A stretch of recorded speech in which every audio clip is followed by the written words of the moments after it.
Hey guys, it's a quick video on how to speed up Windows Vista. This is part 3 of my 3-part series.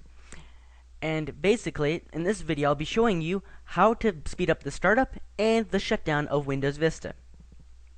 And just a caution again, make sure you create a restore point so that if anything goes wrong, you can fix it later. And I have a video on how to create a system restore point. Check that out if you need to.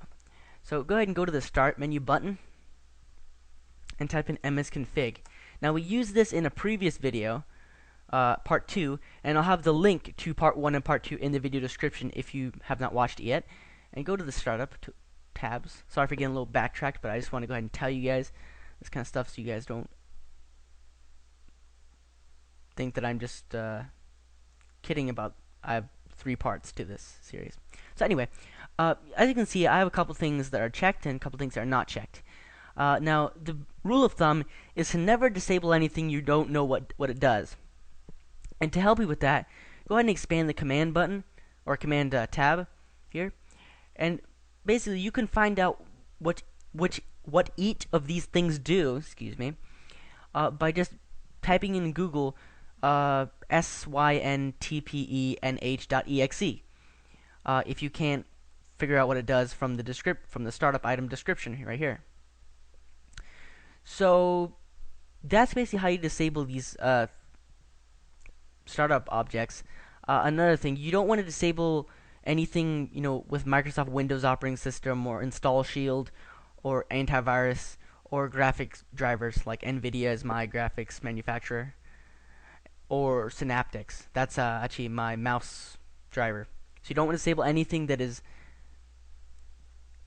used as soon as you start your computer. For example, I use antivirus as soon as I start my computer. I use the NVIDIA graphics display as soon as I start my computer, so I'm not going to disable that.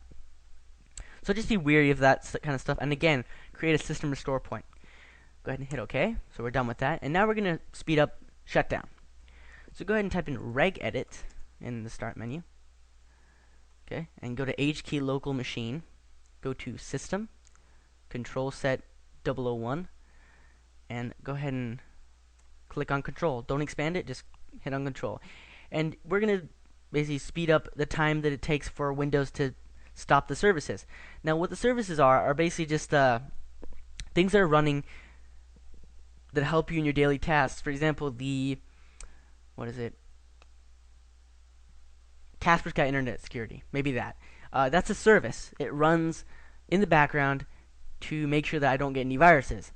Well, what this will do is, if we edit this, it will basically make Windows think, okay, we'll just stop all these services in this amount of time instead of doing it in a longer amount of time. For example, most of you guys will have it set to 20,000, which means 20 seconds. 10,000 is 10 seconds, 5,000 is 5 seconds, and so on and so on. Okay, so we're going to go ahead and set it to 5,000. Now, what I really want to stretch across here and get to you guys is that this is very, very dangerous, because if you're one of those people who have a ton of things open and don't like to save your work, you could end up losing some valuable data, because it's going to end it 5 seconds after. No ifs, no buts. It's going to do it. You can't control this. It's just going to shut down Windows in 5 seconds. It's going to stop all the services within 5 seconds. And basically it'll just shut down your computer. So you want to be careful with this. If you don't feel like doing it, putting it to 5,000, put it to 10,000.